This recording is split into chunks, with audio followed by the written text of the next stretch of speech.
I do want to go into a theory that I have. Okay. And I think I want to follow this theory. It's going to take a while as we walk through the Bible. Okay. But it is my belief. Okay, so let me start from the beginning. Mm-hmm. Did you notice that it says the angel of the Lord caught Moses' eye? Mm-hmm. And then it says God spoke to Moses. To me, when I read it, so let me go back because I can see you looking at me crazy here. So verse 2 says, and the angel of the Lord appeared unto him in a flame of fire out of the midst of the bush. Mm-hmm. Right? Mm-hmm. But after that, it doesn't refer to him as the angel of the Lord anymore. It starts to refer to him as God. Mm. Okay, hear me out here. We talked about the angel of the Lord all through Genesis. Yes. I believe the angel of the Lord is Jesus. I do too. Right? Yes. So my theory is that while Moses is on this mountain, him, Jesus, and Elijah on multiple occasions are talking to each other through time. Why do I say that? So we know for a fact this happens with Jesus. Yes. 100%, right? And this is in Matthew 17, 1 through 8, Mark 9, 2 through 13, and Luke 9, 28 through 36. So in 3 of the 4 Gospels, it talks about when Jesus goes to this mountain, he's speaking to Moses and Elijah at the same time. Yeah. They're not alive at the same time, any of them. Yeah. I believe this also is happening right now. And I believe that's why Jesus is there.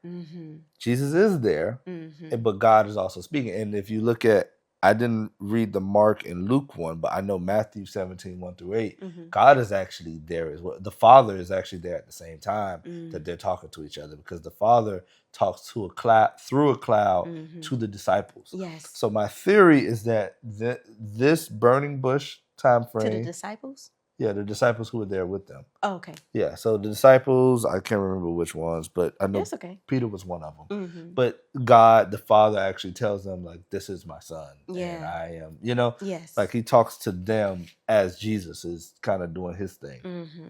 But it is my theory, we're going to read about these 3 things in the Bible, and this all going to be one conversation, because we know God is eternal. Yes. Right? And then I look at those 3 people, all 3 of them, we know from the Bible that God took them. Yeah. Moses was after death, but we know that God sent an angel to get Moses' body. Yeah. Right?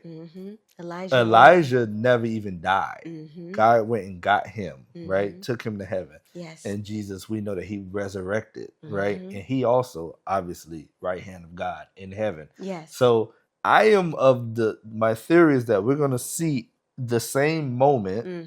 I don't know if it's specifically this burning bush, but because it said the angel of the Lord, it made me think of it. I think we're going to see this moment 3 times, and now I'm keen on it. The moment that made me zoom in on Jesus was when he said, I am who I am. Yeah. In the Bible, which we know in John 8:58, where Jesus said, unto them, very verily I say unto you, before Abraham was, I am. Yeah.